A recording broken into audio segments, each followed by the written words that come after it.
அன்புள்ளங்களே, மாதா தொலைக்காட்சி நேயர்களே, நற்செய்தி மலர்கள் என்கின்ற இந்த நிகழ்ச்சிக்கு உங்கள் அனைவரையும் அன்போடு வரவேற்கிறோம். உங்கள் அனைவருக்கும் எங்களுடைய வணக்கங்களும் வாழ்த்துக்களும். ஆண்டவர் இயேசு கிறிஸ்து கொடுத்த கடைசி கட்டளை, அன்பு கட்டளை, உலகமெங்கும் சென்று நற்செய்தி அறிவியுங்கள் என்று சொல்லி, அந்த கட்டளையை உணர்ந்து ஏற்றுக்கொண்டு தன்னுடைய தலையான கடமை என்று சொல்லி எத்தனையோ அருள் தந்தையர்கள், அருள் சகோதரர்கள், அருள் சகோதரிகள், பொதுநிலையினர் தங்களுடைய நாட்டை விட்டு, வீட்டை விட்டு, சொந்தங்களை விட்டு நற்செய்தியை பரப்ப வேண்டும் என்று சொல்லி பல இடங்களுக்கு சென்று நற்செய்தி அறிவித்துக் கொண்டிருக்கிறார்கள். அப்படி அறிவித்துக் கொண்டிருக்கின்றவர்களோடு கலந்துரையாடல் வழியாக அவர்களுடைய எப்படிலாம் நற்செய்தி அறிவித்துக் கொண்டிருக்கிறார்கள் என்று சொல்லி நாம் கேட்டு தெரிந்து கொண்டிருக்கிறோம். இப்ப நான் இருக்கிற இடம் அஸ்ஸாம் மாநிலத்தில் இருக்கிற பொங்கைகாவ் அப்படிங்கிற மறை மாவட்டத்துல பராமா அப்படிங்கிற பங்குல நான் இருந்து கொண்டிருக்கிறேன். பங்கு தந்தை ஒரு நல்ல ஒரு பங்கு தந்திருக்கிறார். உங்க அனைவருடைய சார்பாக அவரை இந்த நிகழ்ச்சிக்கு அன்போடு வரவேற்கிறேன். Welcome father. வாழ்த்துக்கள். உங்களோட இருந்தது. அஸ்ஸாம் மாநிலத்துல நாங்க நிறைய அருள் தந்தையர்கள், அருள் சகோதரிகளற்ற பேட்டி எடுத்தோம். அவங்க எப்படி பணி செய்யறாங்கன்னு சொல்லிட்டு ஒரு சில இடங்கள்ல போய் நேரடியாவே ஷூட் பண்ணோம். ரொம்ப நல்லா இருக்கு. நிறைய காரியங்கள் கற்றுக்கொண்டோம். நிறைய பேர் நீங்களா செய்யற பணிகளை நினைச்சு பார்க்கும்போது ரொம்ப சந்தோஷமா இருக்கு. ஃபாதர், உங்களுடைய பேரு, உங்க ஊரு, அதை பத்தி சொல்லுங்க. என்னோட பேர் ஃபாதர் டேவிட். நான் தூத்துக்குடி மறை மாவட்டத்தில் உள்ள தரவைக்குளம் என்ற ஊர்ல உள்ள ஒரு சாமியார்னு சொல்லலாம். 1999 12ஆம் கிளாஸ் முடிச்சுட்டு ஒரு குறுமானவரா இந்த மறை மாவட்டத்துல ஜாயின் பண்ணேன். இந்த மறை மாவட்டம் முதல்ல கவுஹாட்டி என்கிற மறை மாவட்டத்து கூட இருந்துச்சு. 2000 வருஷத்துல இந்த மறை மாவட்டம் தனியா பிரிஞ்சது, பொங்கைகாம் மறை மாவட்டம் அப்படிங்கிறதுனால. நாங்க எல்லாம் இந்த மறை மாவட்டத்துக்கு ஜாயின் பண்ணதுனால, பொங்கைகாம் அப்படிங்கிற மறை மாவட்டத்துக்கு ஜாயின் பண்ண அப்படின்றதுனால எங்களை இங்க பிரிச்சுட்டாங்க. அதனால நான் 1999 இருந்து 2008 வரைக்கும் ஒரு குருமானவரா தியாலஜி அப்புறம் பிலாசபி எல்லா ஃபார்மேஷனையும் முடிச்சுட்டு 2008 என்னோட குருப்பட்டம் வாங்கினேன். அதுக்கப்புறம் பார்க்க போனோம்னா அதிகமா நாங்க ஊருக்கு போய் அதிகமா இருக்கிறது இல்லை. ஏன்னா எங்களோட ரூல்ஸ் படி பார்க்க போனா வருஷத்துல ஒரு நேரம் வீட்டுக்கு போகலாம். அதனால இப்ப என்னன்னா எங்களுக்கு மண்ணின் மைந்தன் தரவைக்குளம் அப்படிங்கிறத விட அஸ்ஸாமோட மண்ணின் மைந்தனா இப்போ ஆயிட்டோம் அப்படிங்கிற ஒரு விழிப்புணர்வு எங்களுக்குள்ளே இருக்குது. அப்ப ஃபாதர், நீங்க தரவைக்குளம் அப்படின்னு சொல்றதை விட அஸ்ஸாம் மாநிலத்துல மண்ணின் மைந்தர் அப்படி சொல்லுவீங்க இல்லைங்களா? அப்படின்னு சொல்றதுல எங்களுக்கு ஒரு பெருமை. ஏன்னா நாங்க அங்க பிறந்திருந்தாலும் அங்கே வளர்ந்திருந்தாலும் ஆண்டவருடைய ஒரு அழைப்புங்கிறது அஸ்ஸாம்ல இருந்ததுனால இங்கேயே குருமானவரா பயின்று அப்புறம் இங்க உள்ள மொழிகள், இங்க உள்ள கல்ச்சர், ட்ரெடிஷன் எல்லாம் எங்களுக்குரியதா மாறின உடனே எங்களுக்குள்ள ஒரு ஃபீலிங் என்னன்னா ஆண்டவருடைய அழைப்பு இங்க இருக்குது. அதனால நம்ம இந்த மண்ணினுடைய மைந்தர்கள் அப்படின்னு சொல்றதுக்கு ஒரு என்ன சொல்லுவாங்கன்னா ஒரு சந்தோஷம், மகிழ்ச்சி அப்படின்னு நாங்க நினைக்கிறோம். ஆக்சுவலி பர்சனலி நான் எனக்கு என்ன ஒரு இதுன்னா, நான் இந்த மறை மாவட்டத்திலே இந்த மறை மாவட்டத்திலே படிச்சு வந்ததுனால the second batch of the Bongaigaon diocese அப்படிங்கும்போது எங்களுக்குள்ளே ஒரு பெருமை வருது. என்னன்னா இவன் தான் 2வது பேட்ச் இந்த டயசிஸ்காச்சுட்டி படிச்சு சாமியார் ஆயிருக்கான். அப்படிங்கும்போது வி பிகாம் என்ன சொல்லுவாங்கன்னா மண்ணீர் மைந்தர்கள் அப்ப டயசிஸ் அப்படிங்கிற ஒரு பேர் எங்களுக்கே இருக்குது. கண்டிப்பா சொல்லுவாங்க, வரலாறு சொல்லும் 2வது பேட்ச் அப்படின்னா மறை மாவட்டத்துல வளர்க்கறதுக்கு செகண்ட் பேட்ச் அப்படி சொல்லும்போது உங்களோட பேர் சொல்லுவாங்க. கண்டிப்பா. உங்களுடைய குடும்பம் யார் இருந்தாங்க? குடும்பத்தை பத்தி சொல்லுங்க. குடும்பத்துலன்னு சொல்லும்போது அதுலயும் எனக்கு ஒரு என்ன சொல்லுவாங்கன்னா, நான் தான் குடும்பத்துல ஒரே பையன், தங்கச்சி 2 பேர் இருக்காங்க.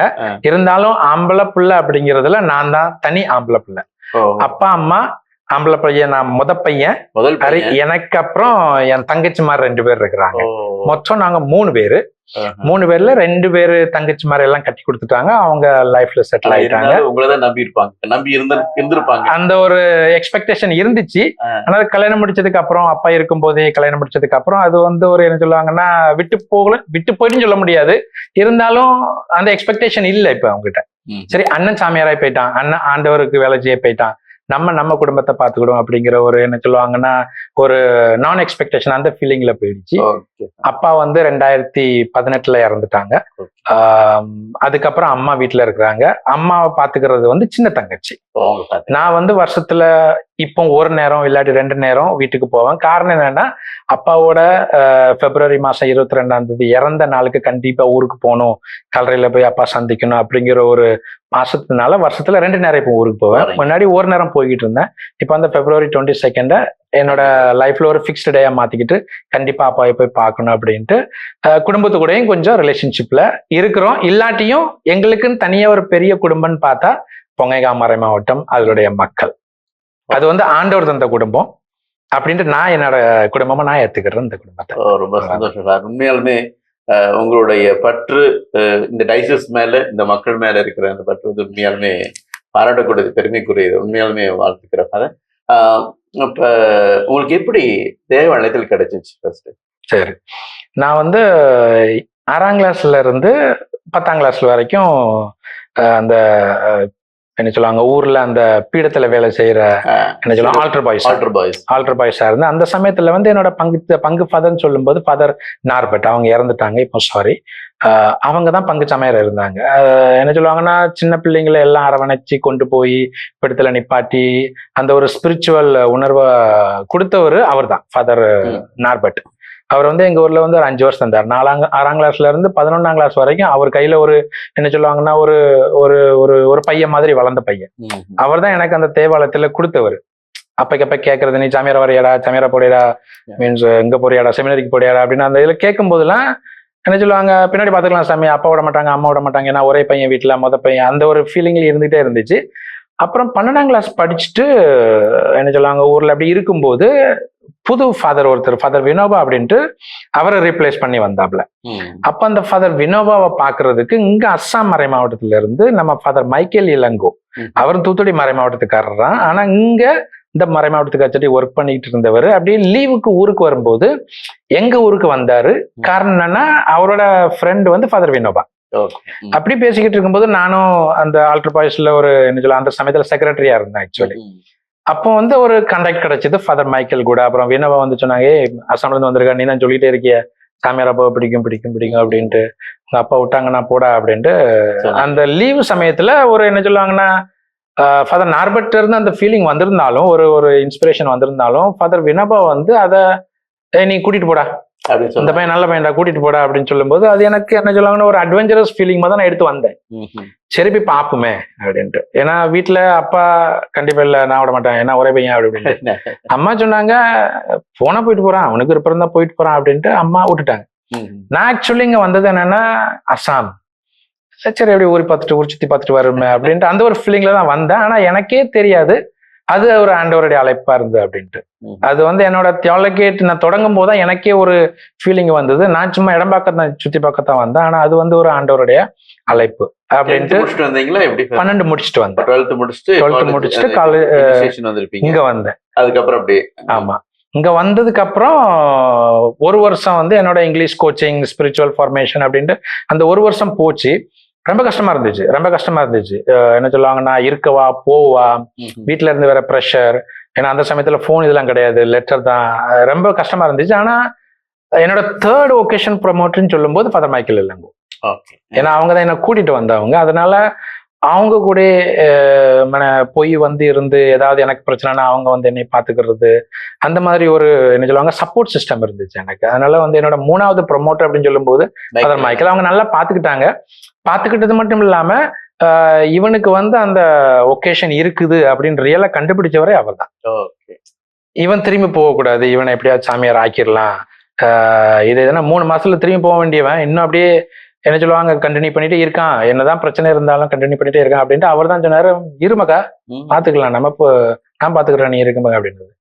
ஆனா எனக்கு இன்னொரு என்ன சொல்லுவாங்கன்னா ஒரு மோட்டிவேஷன் சொல்ல வந்தது என்னன்னா, நான் வந்து பொங்கைகான்ல இறங்க வேண்டியவன், தனியா அங்க ட்ரெயின்ல இருந்து வர்றேன், அப்பா என்னை வண்டி ஏத்தி விடுறாங்க, போடா பத்திரமா போடா, ஃபர்ஸ்ட் டைம் நீ வெளியே போற, ஆனா வந்து உன் கூட ஒரு கன்னி வருவா, அந்த வார்த்தை எனக்கு இன்னும் ஞாபகம் இருக்கு, உன் கூட ஒரு கன்னி வருவா, அவ உன்னை பாத்துக்கிடுவா அப்படின்ட்டு. அந்த கண்ணின்னு சொன்னது எனக்கு வந்து அதுல வந்து 2 விஷயம் தெரியும். ஒண்ணு அம்மா அப்பா ஜோமால சொல்லுவாங்க, அதனால மாதாவை நான் நினைத்துக்கிட்டேன். அதை விட ஒண்ணு, இது வந்து ஒரு பர்சனல்னு சொல்லிக்கலாம்.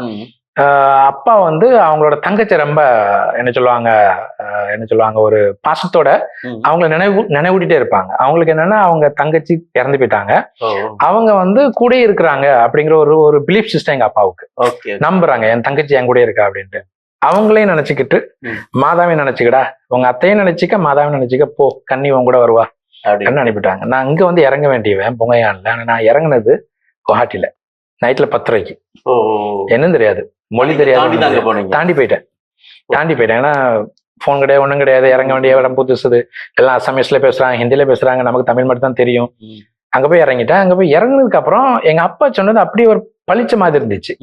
அப்பதான் எனக்கு அந்த உணர்வே வந்துச்சு. எப்படி பளிச்சிச்சு அப்படின்னா, இறங்கிட்டேன் 10 ரூபாய்க்கு, யாருமே இல்ல நைட்டுங்களா. ஆமா, ஹெல்ப் பண்றது நைட்ல யாருமே இல்ல ஹெல்ப் பண்றதுக்கு. நான் அப்படியே உட்கார்ந்துருக்கேன் பெட்டி வச்சுக்கிட்டு, பழைய பெட்டி ஒண்ணு வச்சுட்டு உட்கார்ந்துருக்கிறேன். அப்படி உட்கார்ந்துட்டு இருக்கும்போது ஒரு ஆள்கிட்ட ஹெல்ப் கேட்கறேன். செமினேரி, எனக்கு அது மட்டும் தெரியும் இங்கிலீஷ்ல ஓடி, அந்த செமினேரி அப்படிங்கிறவரும் தெரியும். செமினேரிக்கு போகணும் அப்படின்ட்டு கண்டுக்கிடாம என்னை போலீஸ்ட கூட்டிட்டு போறான். எனக்கு அங்க போலீஸ் நிற்கும் போது எனக்கு பயம், அவன் போலீஸ்ல என்ன கூப்பிட்டு போறான் அப்படின்ட்டு நான் என்ன பண்ணேன், பெட்டிக்கு திரும்பி ஓடிட்டேன். அவன் கண்டுக்கிடல, போயிட்டான். அப்புறம் வந்து போலீஸ் வந்து என்னை வந்து கேட்கறான். அவன் என்ன கேட்டான்னு எனக்கே தெரியாது இன்ன வரைக்கும். எனக்கு புரிஞ்சு போச்சு என்ன கேட்கறான். நான் சொன்ன செமினேரி அப்படின்னு திருப்பி சொன்னேன். பார்த்துட்டு போயிட்டான். அவனும் கண்டுக்கிடல, சரி சின்ன பையன் அப்படி விட்டுட்டு போயிட்டான். அப்புறம் ஒரு சிஸ்டர் யாரையோ கூப்பிட ரயில்வே ஸ்டேஷனுக்கு வெயிட் பண்ணிக்கிட்டு இருக்குது. அதை பார்த்த உடனே, அந்த சேலையை பார்த்த உடனே நான் போய், சிஸ்டர் எனக்கு செமினேரிக்கு போகணும், கூட்டிட்டு போங்க அப்படின்னு. அது யாரை கூப்பிட வந்துச்சு, எதுக்கு அங்க வந்துச்சுன்னு எனக்கு இன்ன வரைக்கும் தெரியாது. அது என்னைய ஒரு ஆட்டோல வச்சு அங்க பக்கத்துல இருக்கிற டொன்போஸ்கோ சலேசியன்ஸ் செமினேரியில என்னைய கொண்டு விட்டுட்டு அது போயிடுச்சு. ஆனா எதுக்கு வந்தாங்க யாரு ஏன் ஒண்ணுமே தெரியாது. வரும்போதுமே என்ன பேசினாங்கன்னு எனக்குன்னு ஞாபகம் இல்லை. ஆனா விட்டுட்டு ஒரு ஃபாதர் வந்தாரு, எனக்கு சாப்பாடு கொடுத்தா, நைட்ல தூங்கினேன். காலைல எந்திரிச்சு பார்த்தா பொங்கையான்ல இருந்து கால் வந்து குவாஹாட்டி டைசஸ்ல ஒரு சாமியார் வந்து என்ன கூப்பிட வந்து நிக்காரு. எனக்கு அது வந்து உனக்கு மீன்ஸ் எங்க அப்பா அனுப்பிவிட்டாலுமே நானே வந்தாலுமே நீ உனக்கு இங்கதாண்டா அழைப்பு இருக்கு அப்படின்னு காமிச்சதுதான் அந்த ஒரு ஃபர்ஸ்ட் இன்சிடென்ட். அது எனக்கு ஒரு கன்ஃபார்ம்னா என்ன சொல்லுவாங்கன்னா, நம்ம லைஃப் இதாண்டா அப்படின்ட்டு முடிவு பண்ணேன். எனக்கு ஒரு ஒகேஷன் இருக்குது, நம்ம அங்க பிறந்திருந்தாலும் அழைப்பு இங்க இருக்கு அப்படின்ட்டு அந்த ஒரு பர்டிகுலர் என்ன சொல்லுவாங்களா, காட் எக்ஸ்பீரியன்ஸ் சொல்லலாம், மதர் மேரி எக்ஸ்பீரியன்ஸ் சொல்லலாம், எங்க அப்பாவோட மொழியில சொல்லலாம் கன்னியோட ஒரு எக்ஸ்பீரியன்ஸ் சொல்லலாம். எனக்கு ஒரு அந்த பர்டிகுலர் இன்சிடென்ட் வந்து எனக்கு உண்மையிலே அந்த ஒகேஷன் ப்ரொமோஷன் இருக்குது அப்படிங்கிற ஒரு இதை கன்ஃபார்ம் ஆகிடுச்சு. அதான் என்ன கஷ்டங்கள் வந்தாலும் எனக்கு இங்க ஒரு சப்போர்ட் சிஸ்டம் ஃபாதர் மைக்கேல் இருக்காரு, போயிடலாம்.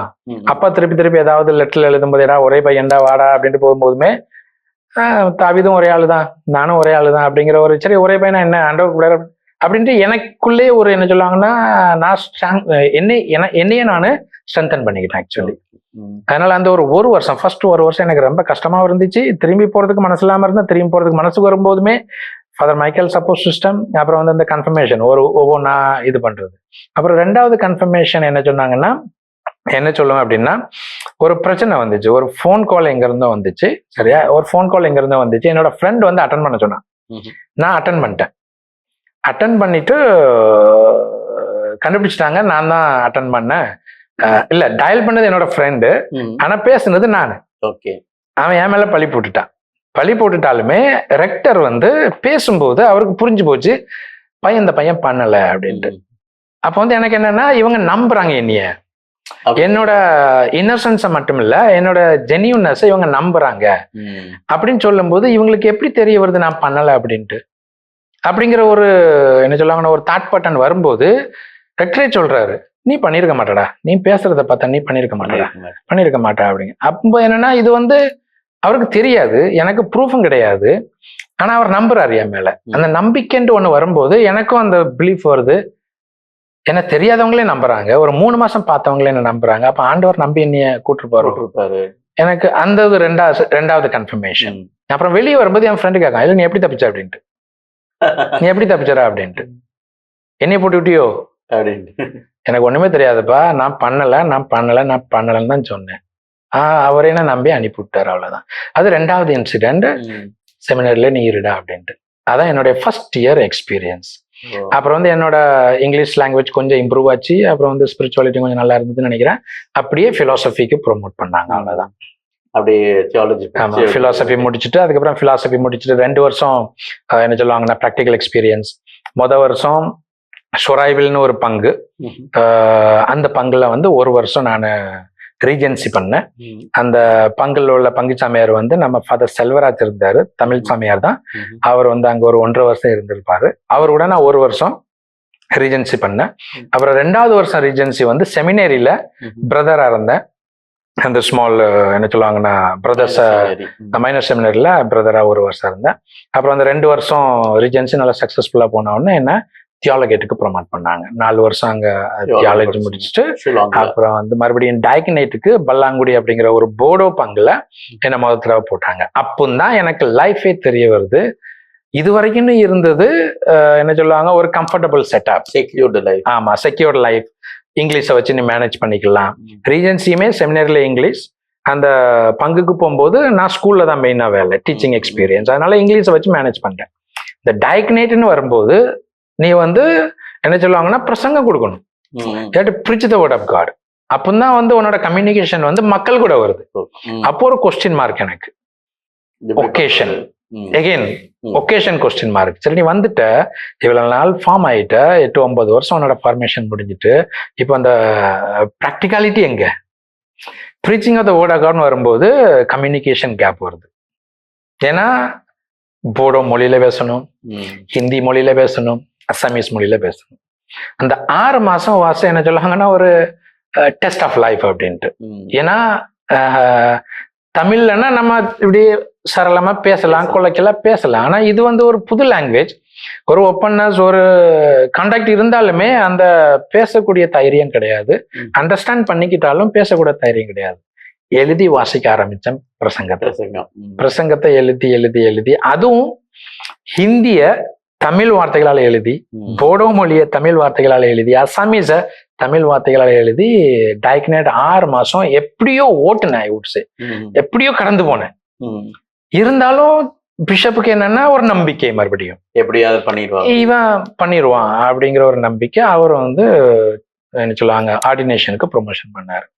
அப்புறம் ஆர்டினேஷன் வந்து எங்க ஊர்ல சவரியார்புரத்துல, மீன்ஸ் அப்போ வந்து அம்மா அப்பாவும் எங்க சொந்த ஒரு தரவுகுளத்துல இருந்து சவரியார்புரத்துக்கு கொஞ்சம் என்ன சொல்லுவாங்கன்னா டிரான்ஸ்பர் என்ன சொல்லுவாங்க, வீடு புது வீடு வாங்கி அங்கேயே கேட்டாங்க. ஆக்சுவலி அங்க போயிட்டாங்க. அதனால குறிப்பிட்டம் வந்து சவரியார்புரத்துல கொடுத்தாங்க ஆக்சுவலி. அப்புறம் வந்து பூசை வந்து சொந்த ஊர் தரவுகுளத்துல கொடுத்தேன். குறிப்பிட்டம் கொடுக்கறதுக்கு எங்க ஆண்டவரே வந்தாரு, எங்க பொங்கையான் மறை மாவட்டத்துல ஆண்டவரே சவரியாரத்துக்கு வந்து அங்க எனக்கு குறிப்பிட்டம் கொடுத்தாரு. இங்கிலீஷ் மாஸ் இல்ல, தமிழ் மாசு அவர் ஆரம்பிச்சு வச்சாரு. அதுக்கப்புறம் இந்த எல்லா பிரேயர்ஸ் எல்லாம் பூசா பிரேயர்ஸ் எல்லாம் நம்ம ஃபாதர் ஜோசப் சேவியர் அப்படிங்கிற ஒரு ஃபாதர் எல்லாம் பண்ணாங்க. அப்புறம் ஆர்டினேஷன் வந்து இங்கிலீஷ்ல இருந்துச்சு. அப்புறம் ஃபைனல் பிளஸிங்கும் இங்கிலீஷ்ல வச்சு அப்படியே முடிச்சிட்டாங்க. அதனால ஆர்டினேஷன் நல்லா கிராண்டா இருந்துச்சு. அந்த டைம்ல அம்மா அப்பாவுடைய 2 தங்கச்சிகள் அவங்கள எப்படி பார்த்தாங்க? அப்பா வந்து ஒரு கட்டத்துல என்ன சொல்லுவாங்கன்னா கோயிலுக்கு போக ஆரம்பிச்சாங்க. ஏன்னா அவங்க வந்து எங்க அப்பா வந்து மீன் பிடிக்கிறவங்க. வழக்கமா கோயிலுக்கு போறது டைமும் இருக்காது அதிகமா.